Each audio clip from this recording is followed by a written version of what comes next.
Hello and a very warm welcome to today's webinar on supply chain management for operational resilience and where do you start?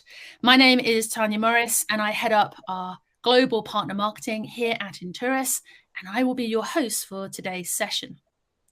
We have a great lineup for the next 45 minutes as we take a deep dive into supply chain management and how, together with the Interos integration into ServiceNow's vendor risk management module, we can help you get started and gain visibility across your vendor and supplier network to make smarter risk and procurement decisions. Now, a few housekeeping notes. Please feel free to ask any questions that you may have in the chat panel. We will do our very best to answer as many of them as possible. And also take a moment to complete the short polls that you will be receiving throughout today's session. Okay, without further ado, let me introduce you to your speakers today from right to left. First and foremost, let's welcome David Decter. David is the partner from Edgile, and he will be kicking off proceedings today.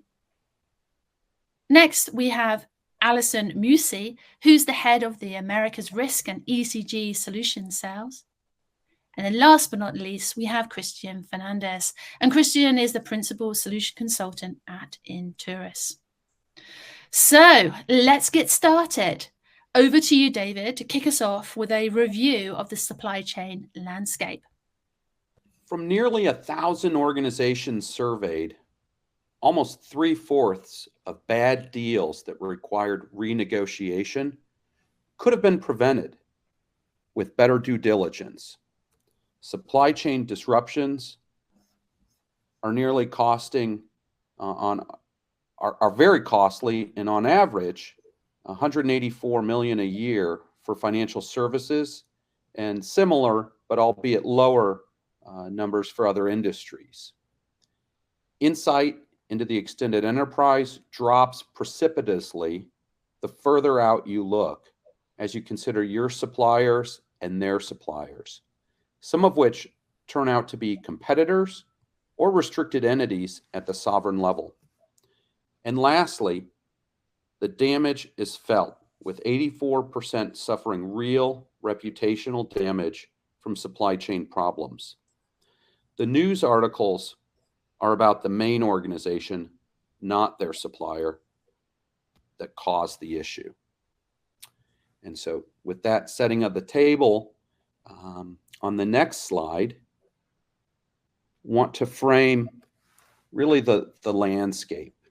And so as we look at organizations and we see both complex and highly interconnected organizations, on the left hand of this slide is really a summary of how vendors are very much interconnected, and often with major problems of either compromised or insecure suppliers sitting in that ecosystem, as illustrated by the red circles in the bottom right.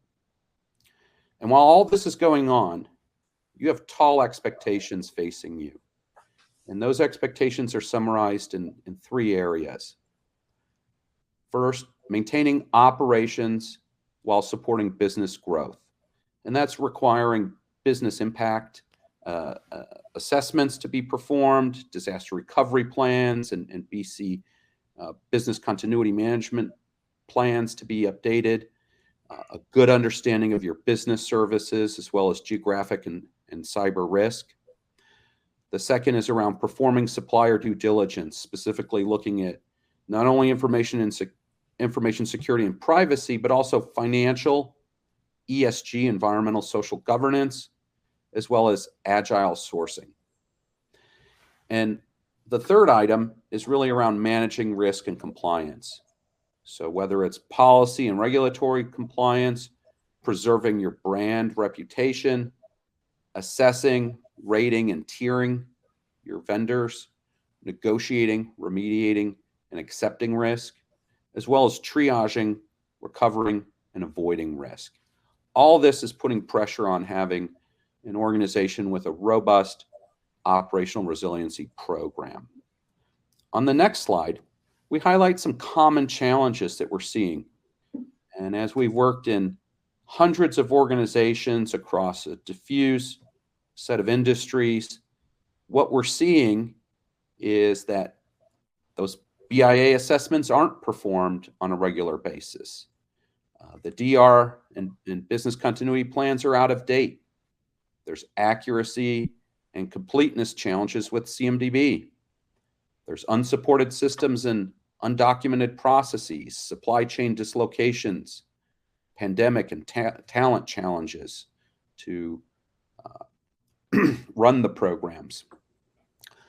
On the supplier due diligence front, we're seeing cyber breaches and privacy violations, insolvency and ESG violations, as well as ethics violations, lawsuits, and blocked businesses at a sovereign level.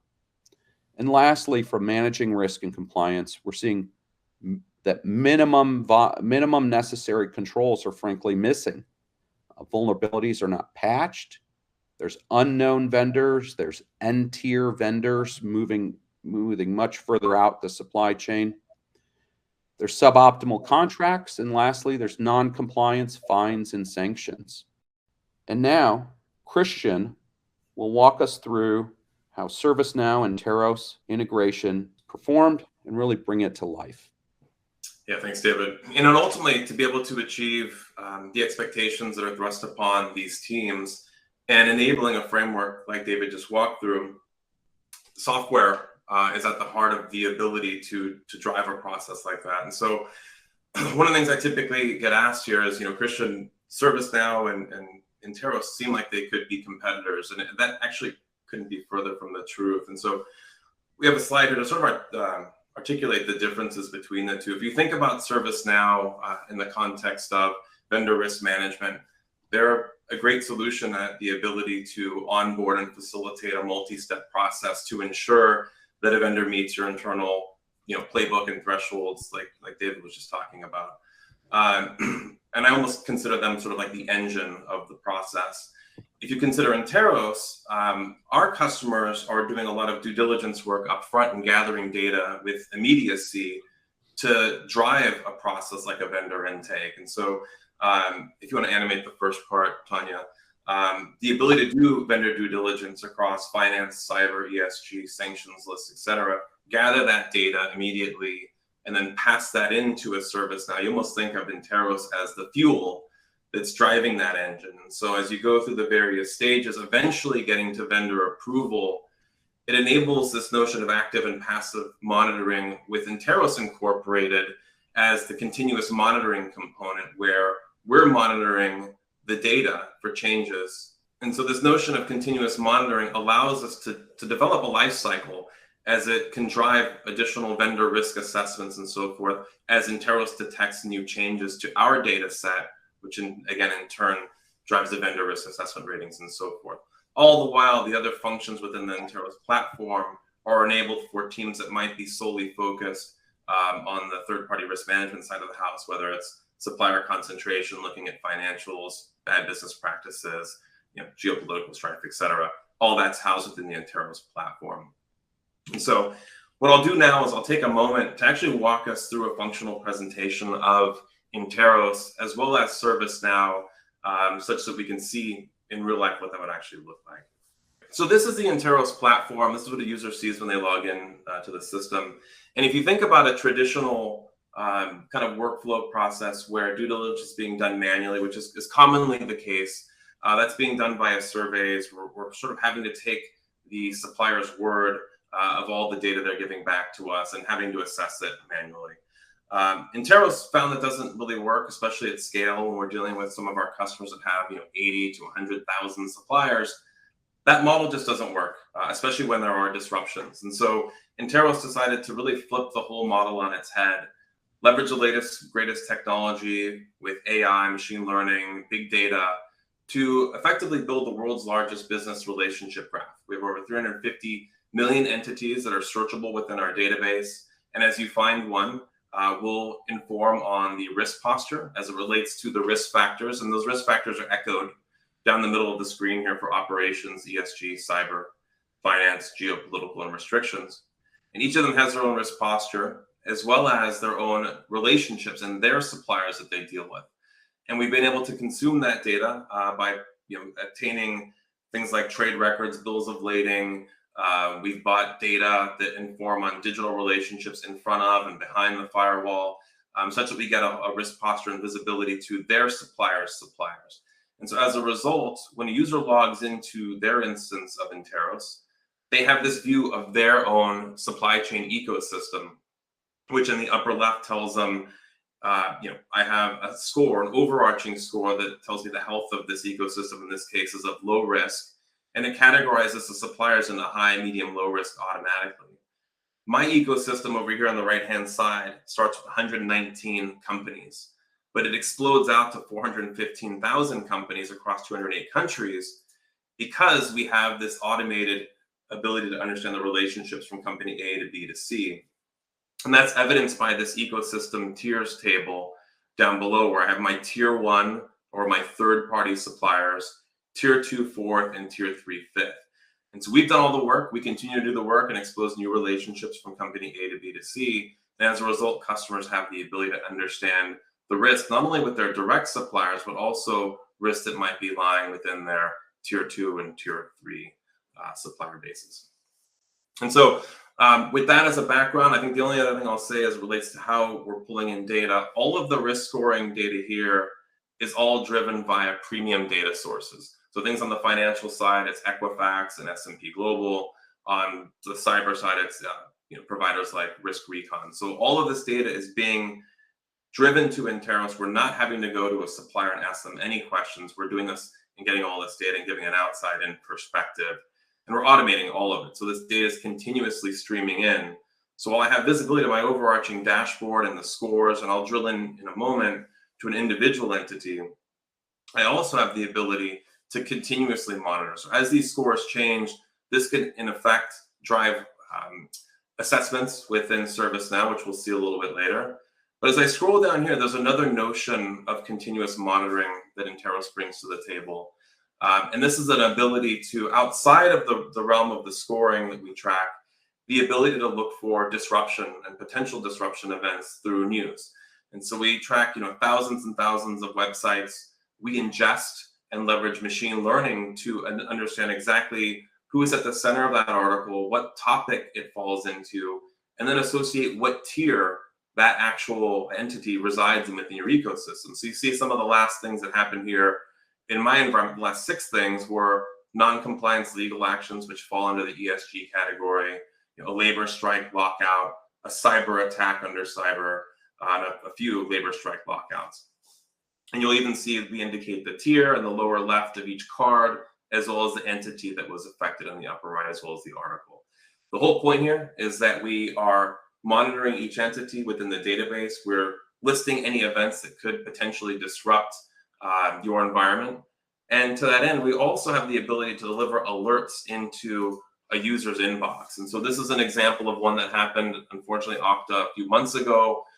They're an SSO product, had a breach. When I got this alert, it told me that they're a tier 2 supplier in my ecosystem.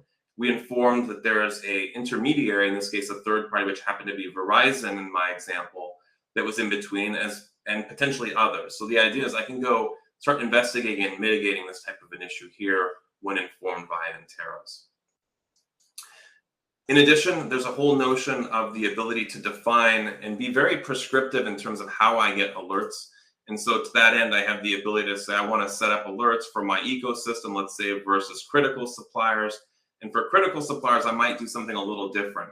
Maybe for critical suppliers, I want finance, cyber, operations, ESG restrictions, everything essentially.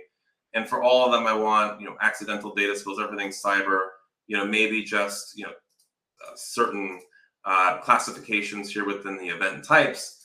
And then maybe at the tier level, maybe it's just tier 1 as an example. So for our customers, it's very simple to set up their subscription settings to the degree that they go in and get very prescriptive alerts. Meanwhile, the whole platform is gathering all the events and aligning them to any of the entities within the database in an automated fashion. So you're not going to miss anything, even if you're not alerted for it, because there's all the events are being recorded, as we see in the middle of the screen here. All right, so that's a quick overview on what the platform is and does. This is intended to be self-service. It's intended to be easy to go ahead and find any entity within the database. So on the upper right, I click search, I type in a company like Intel, and I get a bunch of responses back. I can preview them and understand more about them. I can go view their profile, understand exactly who they are, where they are. I pulled up one for the moment, a company called Twilio that is a technology company based in San Francisco, just as an example.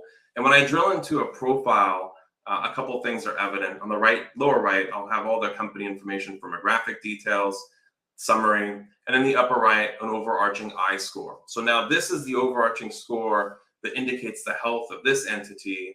And we do our scoring on a very simple 0 to 100, where low is 67 to 100, medium 34 to 66, and 33 and below is considered high risk. Moving forward, the ability to drill in and understand the risk posture relative to each of the 6 risk factors that we track around finance, restrictions, operations, ESG, geopolitical, and cyber. At a high level, I can drill into any of these and understand more. So there's a structure of the overall risk factor. And then within finance, we have this notion of sub-factors. And so sub-factors here at the firm level are getting into things like liquidity categories, profitability, solvency, valuation, and the ability to drill into any of these. So if I'm looking at understanding why their profitability is low, or their capital efficiency, or their debt coverage, I can drill into each of those. But I can also understand that their low risk credit rating is driven here within the screen. And as I scroll down, I can tell you that I'm pulling in the Altman Z and the S&P firm credit score and balancing that against Equifax data. So at Interos, we've done a good job at sort of balancing data from the largest companies in the world to the medium and smaller ones by pulling in someone like Equifax. And of course, on the top end, having S&P global data. So this is just one example of financial insight here. Similar concept on the cyber side with the ability to get into things like data loss. Unfortunately, in the recent past, Twilio in this case has had some issues with data loss, and we record that here. All of this data is being found and ingested into Interos via Risk Recon. So as new things happen, whether it's on the scoring side or by the event side, that scoring data can push new assessments into the ServiceNow environment. Another similar concept in the restrictions area, and restrictions in our world means sanctions lists as well. So that's the term you use, you think of it that way. But we track 23 lists out of the box today. That's the Section 889 list. That's the UN. That's the UK sanctions. The UFLPA, which is a fairly new list we've incorporated into the system. What this 90 reflects on the screen here is 23 separate checks that an end user wouldn't have to go do manually if they wanted to go understand whether or not there was a potential risk related to a sanctions list and this company Twilio. This 90 reflects, hey, they're good here. There's nothing to worry about as it relates to those lists. And so for our users, they find that to be a high efficiency way to sort of understand very quickly at a glance the entire risk profile related to this company, even getting into things like ESG at the firm level, what's driving their 57 social score across these different categories: diversity and rights, sustainability, integration, compensation, community and charity, etc. So we're trying to get a very, very quick and efficient view and have all the data within our customers' fingertips such that they can drive their internal processes more efficiently, but also more broadly and deeply with the data set that we're giving them visibility to. In addition, any events that were driven, we saw this on the homepage relative to the entire database, but in this case, we see a couple of news events in the last few months indicating that Twilio's had some cyber attacks and some mass layoffs. One other element, and I mentioned this on the initial screen, which is that we have this ability to understand who sub-tiers are and what their relationships are within a given entity.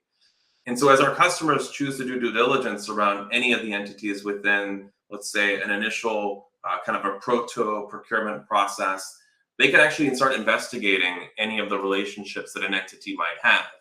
And so as I navigate into the relationships tab for Twilio, I can see their tier 1 suppliers. Right now, this is sorted by iScore, but I can easily flip this to finance and say, are we bringing anyone into our ecosystem, albeit tier 4 or tier 3 rather, tier 2, fourth party, that would be bring undue risk into our ecosystem? And so I could start looking at this and understanding whether or not, and having questions or discussions with Twilio to understand, are any of these high-risk financial entities a part of the service or offering that they'll be delivering to us? And we can start having those discussions and understand whether or not there is undue risk that we're bringing in, whether it's cyber, whether it's restrictions, in this case, none, that's great, and then even ESG. And so this gives our customers that visibility that they would typically never get because most suppliers are not going to offer up who their suppliers are, and certainly won't have visibility to their risk visibility and data like this. So let me sort of understand kind of the framework of an individual supplier and how rapidly I can understand every corner of risk relative to a supplier. Again, this is the type of data and fuel that could drive a ServiceNow process. A couple of use cases that are enabled by Interos with this data at the center of it all is the ability to understand on the left-hand side, if I navigate to my restricted connections, I can see at a macro level, who are all the potential restricted companies in my, or who are the restricted companies in my ecosystem from a tier 1 or even a tier 2 perspective. So in this case, we see a number of companies connected to tier 2s and who they connect back through that might be on one-to-many lists. Again, we track 23 lists, sanctions, restrictions lists out of the box, as I mentioned, the latest one being the UFLPA list. In addition, we offer functions that get into things like allowing our customers to understand what is the impact when Russia invaded Ukraine a few months ago. And within a few clicks, they were able to answer that question by going to our geographic concentration view, which was filtered on my ecosystem, so all the companies that I care about, tier 1, 2, and 3, Belarus, Russia, Ukraine. Clicking on this table view here immediately shows me all the entities sorted based on tiers. So I can see I have a number of tier 2s here. I have a number of tier 2 and 3s. So that means there's concentration of multiple tiers. For our customers, the ability to take this list, chunk it down based on industry, hand this off to category managers, and allow them to do their due diligence to understand if any projects were impacted, any services will potentially be disrupted here, and enable any mitigation actions therein. Earlier, I showed that Okta breach email. And for our customers, it's a similar concept, yet a different point of view and visualization to drive mitigation here is the supplier-buyer relationship. So when a breach or an issue happens, I get a notification, I can go to this screen. And what this view is showing us is your company in the middle. Each of these rings represent tier 1, 2, and 3, and each of the bubbles represents a different company or entity within that tier. And so when something like Okta happens, I can search for them within this view here, click on their name, and the user experience will actually show me, okay, Christian, yep, as we showed you, as we know, they're not a tier 1, but they are a tier 2. But which tier 1s are they connected to in your environment? And I can mouse over each of these and see who they are, or again, click a table icon. And here's the short answer. It's these 8 companies I need to perform a mitigation action against, such that I can understand if our data was compromised with any of these 8 providers that are our tier 1s using a company like Okta. And so those are the types of answers we're able to deliver for our customers in fairly short order. Again, all this data that's driving these experiences is akin to the fuel that would drive a ServiceNow workflow. And so I'll take a moment now to jump over to ServiceNow. Focusing in on initially their dashboard point of view, we have an out-of-the-box integration of ServiceNow. It pulls in Interos risk data. To that end, you're able to leverage a dashboard like this that will show us how many Interos companies are being monitored, what the overall average score is, what the distribution between high, medium, and low would be. In this case, it's medium and low. I'm looking at, in this case, my current high-risk area. So it's pointing out things like I have a high cyber score, or high-risk cyber score, high-risk finance scores, et cetera, within a couple of these entities. And at any point, I can drill into, in this example, this Addify company and understand more about them. And so the typical supplier information at the top, but we're weaving in the Interos I score. It's color-coded, similar to what we saw on the Interos side. So it's each of the score values, as well as the level of high, medium, or low for each. What you'll also see down below with the third-party scores section is each of the raw scores and how Interos is pumping in new data here. So as we get a new score, perhaps, let's say the score goes from 40 to 35 as an example overnight, this is the fuel that can then drive an assessment within ServiceNow. And so we'll see an example over here in the lower half, risk reassessment, vendor financial risk change to high. And so this could automate the entire process such that we showed earlier, where we have that sort of life cycle going from vendor approval back through assessment, enabling that whole active and passive monitoring concept. Thus, I was intending to show from a functional perspective.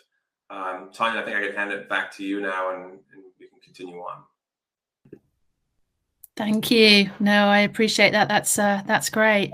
So what I love about the Interos and ServiceNow integration is really Interos is the insight and some of the intelligence, and ServiceNow really is the platform for action.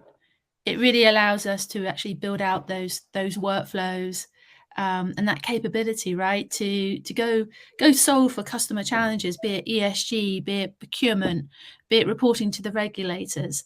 And I think we have one more slide actually that kind of summarizes the importance of operational resilience. Let me just try and build that first. And I think, Christian, do you want to walk us through this before we open up for Q&A? Happy to. I think, when you kind of summarize all the outcomes, benefits that come along for the ride, when we factor in what, David and his team are able to bring from, an internal playbook standpoint, rolling that out as best practice, ServiceNow as the engine that's driving it, and Interos is the fuel and the intelligence data. It's really the ability to onboard vendors efficiently and quickly with full visibility to risk. It's, really sidestepping any regulatory issues through the restrictions visibility. This whole notion of just automating and mapping and monitoring all these entities on an ongoing basis is kind of handled and done, such that we enable that active passive capability sort of out of the box when we combine ourselves with the ServiceNow. This type of visibility, if we're doing this type of due diligence, it traditionally isn't done to the level of depth of sub-tiers and their risk factors. We have the ability to weed out any potential disruptions down the line. So really the ability to mitigate things faster and proactively, but then also as things happen, and unfortunately they still do, the ability to get on things in the last couple of use cases I showed, whether it was Russia, Ukraine, or that Okta breach. All this is, real-time data driven. So, it's not static data, which is the typical model of I'm getting manual surveys, and the moment I get that data back from a supplier, it's old, right? Something could have changed. And so this notion of having it be real time with Interos and ServiceNow is quite different. And so really enabling all lines of business and all the typically sort of siloed areas of procurement, legal, IT, privacy, et cetera, to leverage one single platform, whether it's Interos, and even ServiceNow, to drive the workflows. So those are some of the major kind of benefits and outcomes we see. Fantastic. Thank you. Much appreciated. So a big thank you to our presenters from Edgile and also Interos for an enlightening deep dive on the Interos and ServiceNow integration and how customers can get started to achieve the operational resilience and mitigate risk across their supply chains. So now I would like to invite both Alison and Christian to join me, and we'll open up for Q&A. So for those folks on the call, if you've got any questions, please put them in our chat and we'll do our very best to answer them. And I'm just going to change the layout so I can see everyone's lovely faces. I'm going to end the slides. Beautiful. Fantastic. So we have Alison and Christian here in the hot seat. So I'm going to ask a few questions first, just while our audience warms up. So Alison, over to you on this one. We've talked a lot about supply chain resilience, the importance of actually knowing and mapping and monitoring and modeling what's going on in your supply chain. But could you give us some of the advice? I mean, you talk to customers every day. Can you give us some advice on how organizations and companies are starting, the supply chain journey? What's the best bit of advice that you can give them on how to actually start that supply chain risk management journey? So the advice is not to think of it the same way as we always did, right? I think for a very long time, when we think about managing vendor relationships, supplier relationships, third-party relationships, it was often a check the box exercise, right? Like, did I do my qualitative assessment on a quarterly basis, or did I do it when I first onboarded them? But as we all know, right, the world is changing at such a fast pace, right? You heard them talk about, we have to be worried about cyber attacks. We have to be worried about weather events. We have to be worried about financial, crises, all of these really complicated things. And so the people that start from where they used to do it, I think have a much tougher journey, right? Because you're trying to tweak the program a little bit versus saying, no, what's the outcome I want? How do I build this and think about it from a continuous monitoring and a data-centric approach on how I need to manage the risk and then work backwards, right? Because unfortunately, some of the foundational things that we used to do don't work anymore, right? And it's easy for me to say, being on the supplier side and in highly regulated markets, sometimes you have to continue to do those check the box things, but really looking at it as a transformational exercise and not, oh, well, we always did it this way. How do I just augment my process is where we're seeing people have more challenges. Yeah, I mean, I think that's a great answer, right? It's keeping it as simplistic as you can from the start, but data is key, and having that ability to have that continuous insight of that data so you can make those informed decisions is so imperative. And not knowing because you're not knowing is no longer good enough. Yeah, thank you. Christian, anything you'd like to add to that, to Alison's comments?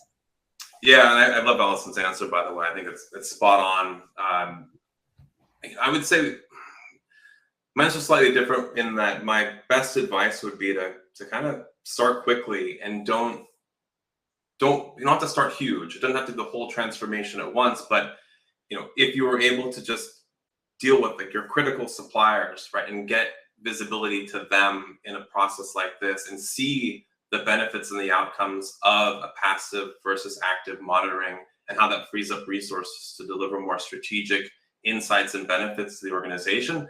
That's what we see our customers enabling. And I would definitely say that's my piece of advice. I'll double down on Alison's piece, though, is when you think about suppliers and having to look at every aspect and not just being a checkbox exercise. A large company can handle a ransomware attack. But if you think of a small supplier getting hit with a ransomware because they have some protocol, that they're not following on their website and they get hacked, and ransomware, that could implode an entire small entity because they can't pay for $100,000 cost of getting, their data back or their customer data back. And so it's insights like that and the ability to sort of sidestep risks related to a supplier, or even inform them that these risks exist within their cyber environment they may not be aware of, that enable a better interaction between supplier and buyer. Fantastic, thank you. That's really insightful. So, we talk about how do customers get started, and we talked about the importance of actually formulating that risk framework. So, who would like to go first on what that risk framework should look like? I'm going to pick on you, Alison, if that's all right. Give us the fundamentals of what a risk framework should look like. I think figuring out, well, it's such a tough question, Tanya, honestly. A risk framework is a really big concept, honestly. But I think related to supplier risk, it's figuring out what are those categories that you're worried about the most, right? Mm-hmm. So related to your supplier relationships, is it, and I've seen some of the questions coming into the chat, is it environmental and social? Is it climate risk? Is it the financial disruption? Is it availability of resources, right? For them to be able to produce the goods that you need? Like, what are the risks that you're worried about related to your suppliers? what's your tolerance for them, right? Like, do you have a large tolerance? Is they a critical supplier? Are they a not critical supplier? And then you work backwards, right, for that, from that risk framework to say, how am I now going to measure it, right? Is it something that I can use a data-centric approach? Can I subscribe to an Interos because they have that data set? Or is it something where it's much more the control environment and I'm going to have to go and review their business continuity plans or look at their data centers, and still do that more of a qualitative audit-based review of that risk, right? And I think it's not one answer, right? And every industry and your supply or network is going to be a little bit different. But that's where I think Christian walked through many different examples of the different types of data that you can get to collect, to use within your risk framework. But you, being the industry expert, the risk expert at your company, we can't tell you always which risk factors are most important to you. We can walk you through an exercise and talk to you about how peers of yours might do it. But it really is a little bit unique depending on what industry and what your supplier network looks like, right? So it may actually be good to answer one of the questions that came through, honestly, because it was about data. Christian, this is for you. Somebody had asked, there's been a big shift in the focus of ESG and climate risks. You mentioned being able to monitor financial data. Do you monitor similar data sources in other categories? And I think that kind of gets at the risk framework, right, too. It certainly does. Agreed. Right? Yeah. So, I mean, to answer the question, our data is cyber, ESG, finance, geopolitical, operations, and restrictions. So, and we leverage premium data sources to drive each of those. So this isn't Interos making this stuff up. We've gone out to the marketplace and said, what is the best possible data that we could leverage and buy, aggregate into a single point of view for 350 million entities and inform on their individual risk posture on those risks, and then the sub factors and then the attributes that are driving those. And so hopefully that answers the question in the chat. I think if we think about, how we enable a risk framework, I'm kind of old school. I've been doing this for a while, and I think it relies on three things. It's the people, process, and technology. And certainly there are steps to it. We didn't cover this today, but there is a notion of a maturity model. And this relates to any type of software, typically with people, process, and technology. But in this realm, it kind of goes back to my first answer, starting small. Can we get visibility to the critical suppliers that if these things go down or happen, something bad happens with them, they disrupt the business in a major way? If I can just get insight there and have some assessment processes developed and workflows around it with best practice, active, passive monitoring, customers see the value quickly and then have the ability to start moving into other areas of the maturity model by leveraging more of a ServiceNow, by leveraging additional use cases, adding more suppliers to a ServiceNow, so we get greater visibility and more benefit of the automation that these systems and processes together enable. Fantastic. Great answer there. Great answer. So I just want to expand on organizations that are actually getting this right. Organizations that are actually taking charge of the operational resilience when it comes to their supply chain, where they're able to preempt risk and mitigate risk. What kind of benefits are those organizations actually reaping from that kind of investment? And Christian, I'm going to throw that one at you, if that's okay. I'm sorry, I have to repeat that. I didn't quite understand. Yeah, so no, it's fine. So the organizations have actually invested, and the customers, that have invested, and they're on top of their supply chain resilience. What kind of benefits are they actually reaping from that investment? Yeah, I mean, it's the efficiency, one, from an onboarding standpoint. It's the depth and breadth of data now that they have. It's even the ability, holding their suppliers to account with this data and having, I think, just more streamlined conversations with them and becoming partners. It doesn't have to be so adversarial that I have this data on you and now you're going to have to, I'm not going to do business with you. That's not the case in a lot of cases. We have the ability to have these discussions and have informed discussions for our customers. So I think it's that. I think it's also being able to move their resources out of typically manual processes and ones that are more targeted and surgical and then ones are more strategic in general. I think that the business sees benefit from that overall. Fantastic. Yeah, Thank you. I was going to add, we Yeah. had a luncheon down in Charlotte, right, with Jennifer, your CEO, and we had a bunch of financial services customers with us last week, and we were chatting about the same topic. And a lot of the benefit, right, is one of the risks we're all dealing with, not supply chain risk, is people risk, right? People want to be doing meaningful work and aren't afraid to be leaving companies, right? And I think a lot of supply chain work and vendor work can be manual. It's a lot of data collection to get to the point where you get to do analysis to actually fix the problems, right?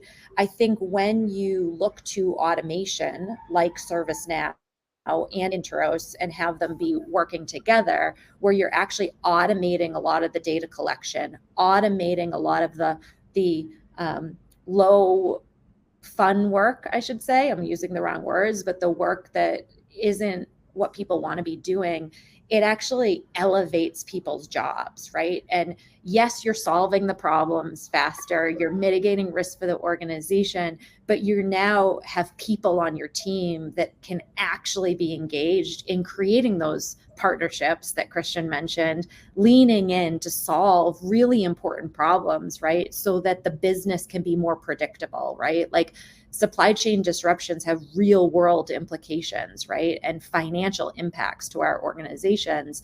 And the only people that can truly solve them are our employees. But they can't do that, and they're not freed up to go do that unless we bring automation and collect the data for them to go make these really important decisions that you don't want AI and machine learning to do. You want people to be making those decisions. And so I think that's a lot of the benefits that we hear from people is that more meaningful work.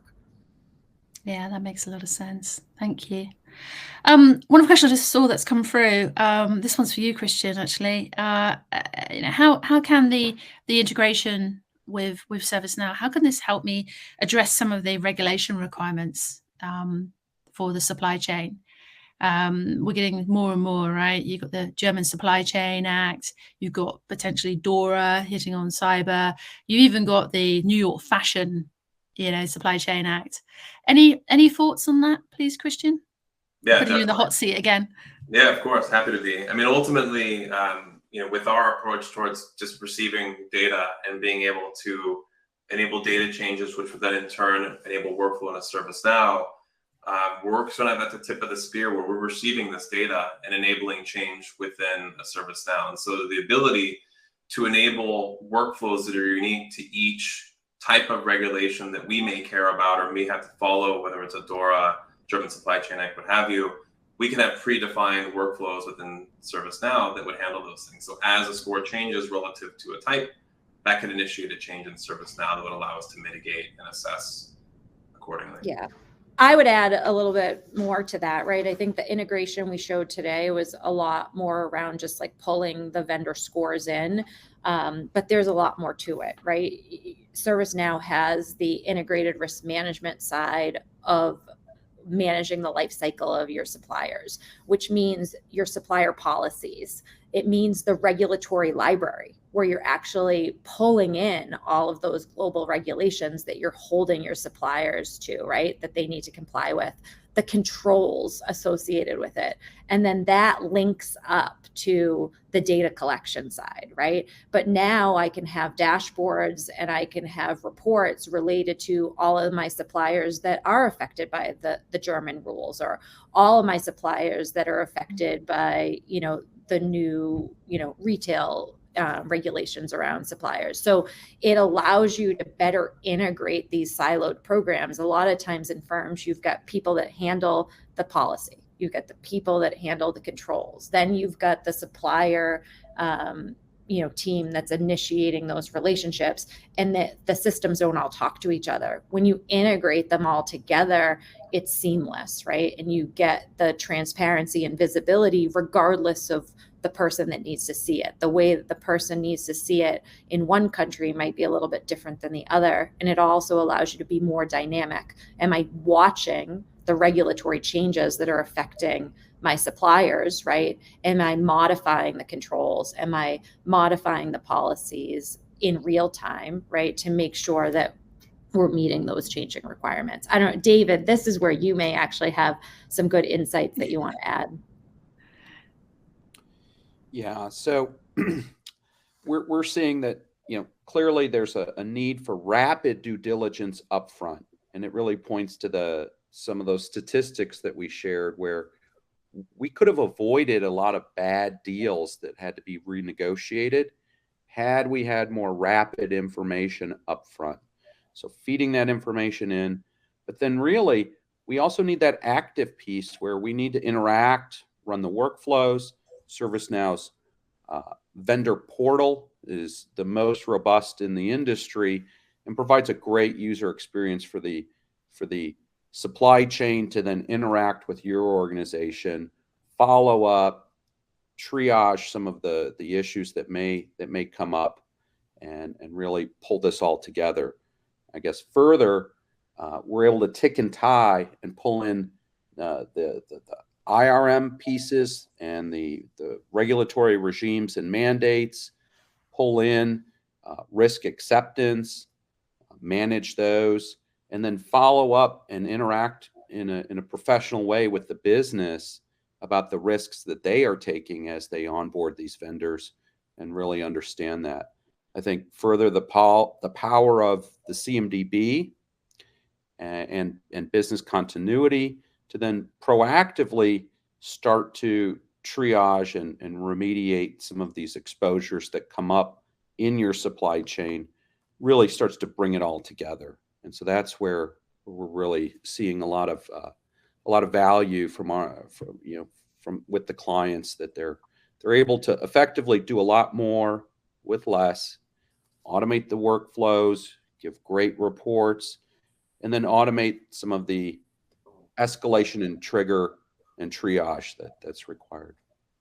Fantastic. Thank you, David. So I'm very conscious we're nearly at time. I'm just going to do a very quick round robin to see if any closing thoughts. So ladies first. Alison, any closing thoughts for you on operational resilience? Just the closing. I was going to say just the closing thought that it's an ecosystem, right? Like this is why these partnerships are so important to ServiceNow, right? While we can help be that system of action across your supply chain life cycle, it's working with these amazing new technologies like Interos, right, to be able to pull all of that information together for the people that are doing the work, right? You don't want people to be swivel chairing from one screen to the next and not understanding the business context. And so I would just say, when you're really looking to solve for this, look at the whole ecosystem, right, and figure out how do you make the work easier to do, because these problems are not going away. They just continue to get to be larger challenges. And if we help solve the systemic issue of how we kind of look at managing the whole thing, then when the things are changing in the environment, you can just insert that new resource right into the process to allow you to be more flexible and adapt to those changes. Fantastic. Great answer. Great comments. Christian, any closing thoughts from you? Yeah, I would just say to anyone out there, just, free yourself, at least try to have the manual, typical approach towards this stuff, and just look at the ability to automate and how that enables you and your team to just be more strategic and do, frankly, more interesting work, and that's work that's beneficial to the overall organization.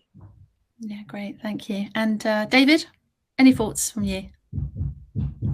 Yeah, I guess what I'm seeing, and I'm often asked, is it Interos or ServiceNow? And that's the wrong question. The question should be, how are we getting both that continuous monitoring and that kind of passive input of the data more efficiently and effectively?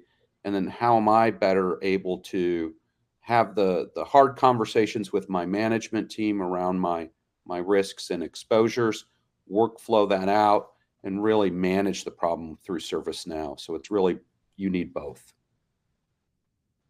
Fantastic. Thank you. Well, that concludes our session today. So a big thank you to our speakers and our presenters today. Alison, David, Christian, really appreciate it. For the folks on the call, please take a moment to complete the poll. That should be appearing on your screens very shortly. And if Interos and ServiceNow and Edgile can help you in any way to get started on your supply chain operational resilience, you know where we are. So thank you very much for your time. It's been a pleasure. Thank you.